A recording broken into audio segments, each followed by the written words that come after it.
if you're in the housing market, it's really tough. It's sort of broken right now. Yeah. And the question is, how long can that stay broken with high mortgage rates, which is before it really does affect the fundamental economy? Be remiss, 30 seconds to your politics. Yeah, he did own up to the fact that this is really a factor.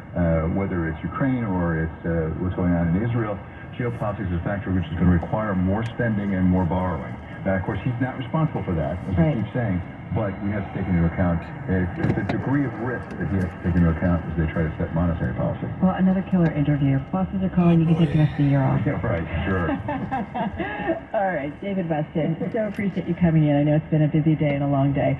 Of course, the host of Bloomberg Wall Street Week, David Weston. You can catch Wall Street Week on Fridays at 6 p.m. Wall Street time on Bloomberg Radio and Bloomberg TV.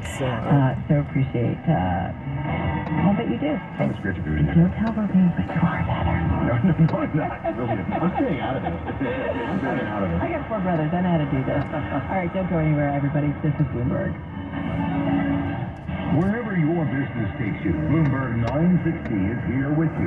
Breaking economic news crossing the Bloomberg. Powered by 2,700 journalists and analysts. So let's get to some of the day's leaders. In more than 120 countries around the world. We all seen a flash of hate at the European stocks this morning. We're the only 24/7 global business radio platform. This market regime is going to come with more volatility. Bloomberg 960 and 103.7 FM HD2. Hi, I'm Eric Shafter, the editorial director of Bloomberg New Economy. At Bloomberg, we believe in the power of ideas. That's why we launched Bloomberg New Economy Catalyst. Get out of the car to do that, so dumb. Blazing new trails in every corner of the economy, like using AI to speed up supply chains, saving our coral reefs with 3D printing. The 2023 Catalyst class is reshaping our world in radical and exciting ways. Learn more about Catalyst and what they're doing at BloombergNewEconomy.com/Catalyst.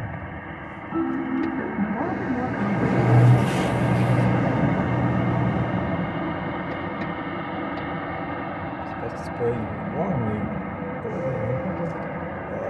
we don't hear.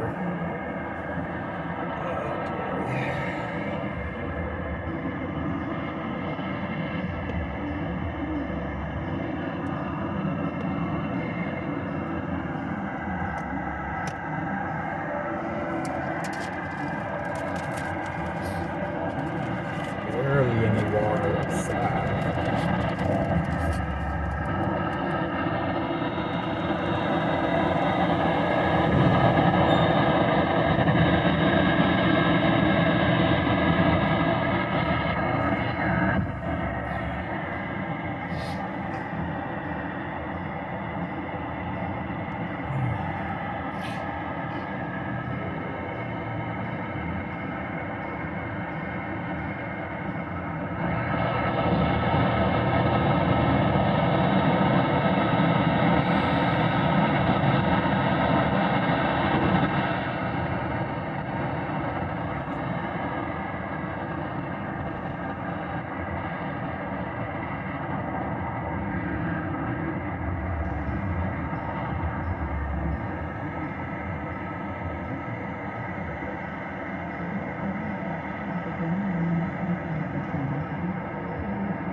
no water sprays from the side. That's very weird. And the car was, again, work like it's supposed to.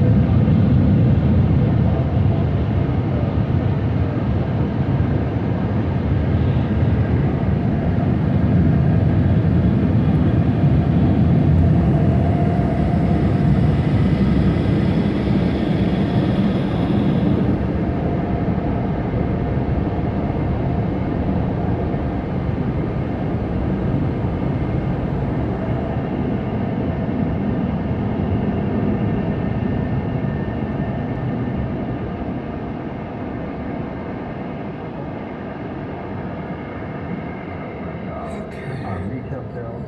I mean, yes, we're not seeing the same safety net that Americans had during the pandemic. That's starting to dwindle away. But it sort of seems like, to me, a messaging error on the part of the White House.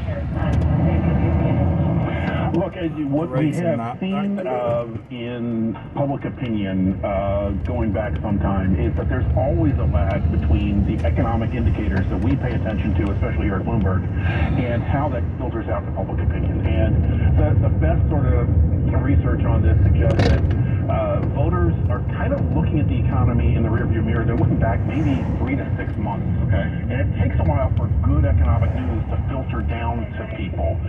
And so that's part of what's going on here is the number one issue is the economy, and within that, the number one economic issue for voters in these swing states is inflation. And even though inflation has ebbed a little bit, people are still seeing higher prices than they were paying 2-3 years ago. The presidential inflation index, which Republicans like to point to, that's a cumulative inflation rate since President Biden took office, is something like 16% or more, and that's sort of what people notice. Yeah, it's going to take a while, and so what President Biden is hoping is in the next 13 months he continues to get some good economic news, and people, more importantly, will feel that good economic news. You know, we talk about new paradigms, and I do feel like people are working, and it used to be you have a job, that's a good thing for a president, right? Because if people are working, they feel pretty confident. But it's like this new paradigm, okay, I've got a job, but man, I'm paying so much for everyone, or for everything, and I do think about that, Gregory, that we're just, voters out there, it's a little bit different in terms of, you know, it's not just about having a job and being fully employed. It's a bigger picture. Absolutely, and one of the good things about this poll, and if I can say, as a reporter, I report on other polls out there all the time, and there are good other polls out there. But when Bloomberg commissions a poll, we get to ask some very good economic questions. And so, one of the questions we asked is, within the economy, what's important to you in the economy? And in normal times, you would absolutely see that. You would see unemployment and good jobs being the top issues. In this poll, we found the top issue was inflation, and then taxes, and then good jobs and good wages. And what's interesting here is that, the wages aren't keeping up with inflation, but people don't blame the wages, they blame the inflation. That's clearly the number one issue for people. It's also interesting, given that so much stimulus actually happened under the Trump administration. So, certainly the Biden administration has spent a lot of money in the Inflation Reduction Act and certainly with stimulus as well. But it's also a bipartisan issue that, I guess is being blamed on the person in the White House, Gregory. Yeah, that's the messaging problem that really any president has. Is the presidents get a little bit of a honeymoon period where they're allowed to blame their predecessor for whatever woes they inherited. President Biden is now 2.5 years into his term, more so. He has to own this economy. We can have academic debates about whether the COVID-era spending that happened under former President Trump contributed to some of the inflation that we've seen. As I said, that's an academic debate. But there's only one president at a time, and there's only one guy that voters are going to blame, regardless of the administration, and that's the guy who lives at 1600 Pennsylvania Avenue. Gregory, that's just your poll, or the Bloomberg poll, but Careful, Carol. only wasn't polling, shame on me, only tried to polling, shame on me. But you just think about all the polls ahead of the election of Donald Trump, we were really full, if you will. So I'm like, how do we know what to really trust, to be fair? Yeah, And I gotta tell you, I've never been polled. Who do you ask me? and when you ask people whether they trust polls, that's the number one answer you'll hear back people who don't trust polls as well, that they can't be accurate because nobody has my opinion, right? Look, and not to get too deeply into the methodology, because we do care about the methodology, and you can go on Bloomberg.com and Bloomberg Terminal and read to your heart's content about the methodology. We talked about the margin of error. It's a very low margin of error across these states. In each individual state, I should make the point that all of these 7 states are within the margin of error for those states. It's only collectively that we have a lower margin of error. But there are other sources of polling here, right? There's how you ask the question matters, who responds matters, and we have seen in the past few years this trend towards what we call shy Trump voters, who are less likely to respond to pollsters. We try to compensate for that by overweighting those voters, trying to understand who they are, making sure that we have that the number of people we're polling match the number of people who voted for each candidate in the last election. And so, look, we're always fighting the last war on polling and trying to adapt. But absolutely, there's statistical error, there's methodological error, and let's not forget there's temporal error in that we are 13 months out from this election. A lot can change between now and November 2020. Yeah, that's a really good point. One of those things could be the legal woes of President Trump. Of course, the Trump is facing right now. What does the polling indicate about voter thoughts on that? You know, we do not ask that question specifically. It's a very economic people. But I'm sorry, I mean in general polling, not. Well, we did ask. No, but what we did ask in this Bloomberg poll is very interesting. We asked, what have you seen, read, or heard about the various candidates recently in the news? And then we asked an open-ended question. Tell us what you heard. And we heard a lot, and we asked about President Biden. We heard a lot about the age. But when we asked President Trump, the open-ended response, just tell us what you know about this guy. What we're hearing from both Democrats and Republicans is leading Trump is hot cases. And we're hearing from Democrats, obviously, who feel like it's disqualifying. We're also hearing from Republicans. They all I hear about in the news is about President Trump's legal problems. That's not getting the issue out there. I feel like I'm bombarded with it. But it's clearly interesting to see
Bloomberg.com, Bloomberg Business app, and anywhere you get your podcast. Bloomberg News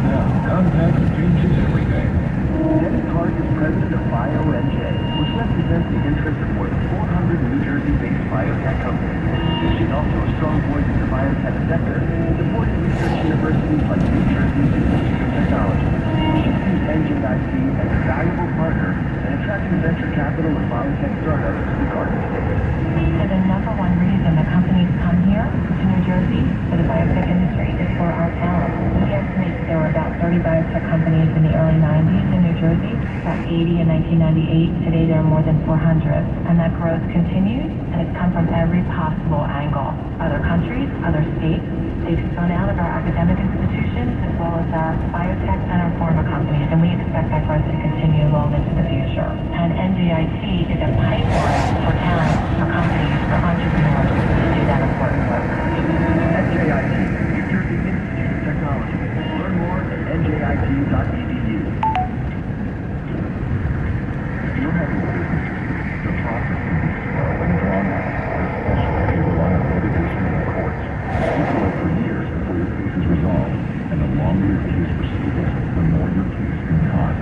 Not with the American Arbitration Association. Arbitration or mediation with the American Arbitration Association is faster. In fact, more than 50% of our cases settle prior to hearing. CDR.org. Resolve faster.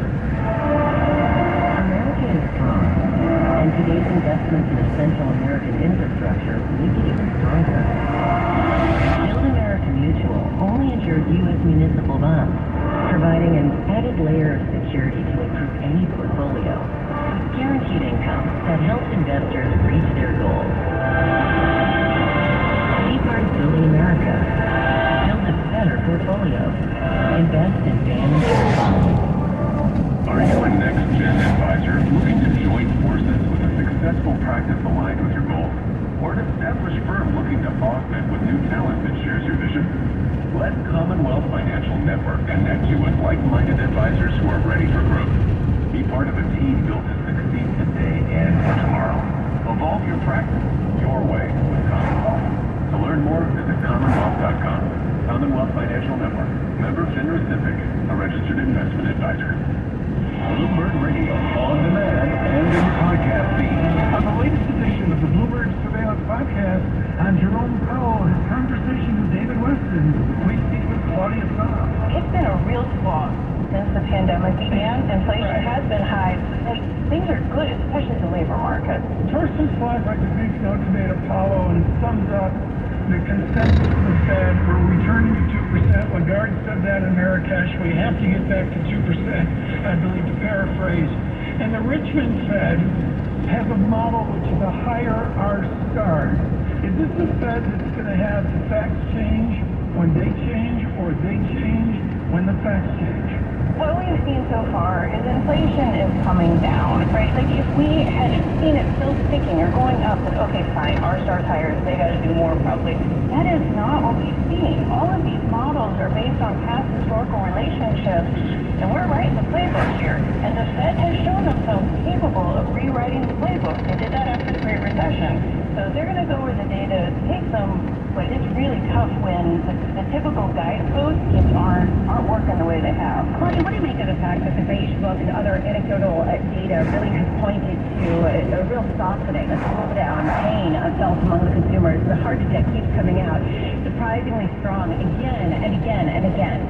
Right. I don't look at the latest numbers that we've seen, particularly that 5% GDP growth that appears we're headed at, and say, oh, things are accelerating, we're going back up to where we are. I think there's a sign that we're bumping around a pretty good place in terms of a sustainable recovery. Hear the full conversation on the latest edition of the Bloomberg Surveillance Podcast. Subscribe on Apple, Spotify, and anywhere else you get your podcast. Plus, listen anytime on the Bloomberg Business app and Bloomberg.com.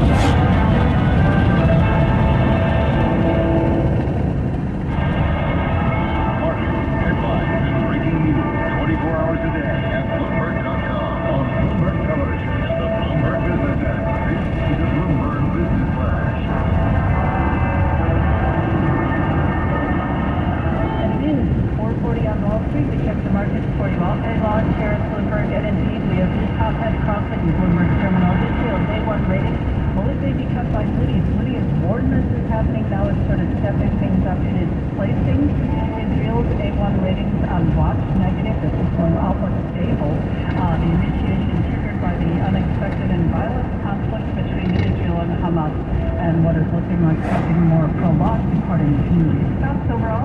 We did finish the session lower, but Chair Jay Powell speaks of the economic club getting a lot of attention today. The chair indicating geopolitics, including the war between Israel and Hamas, would weigh on the economy.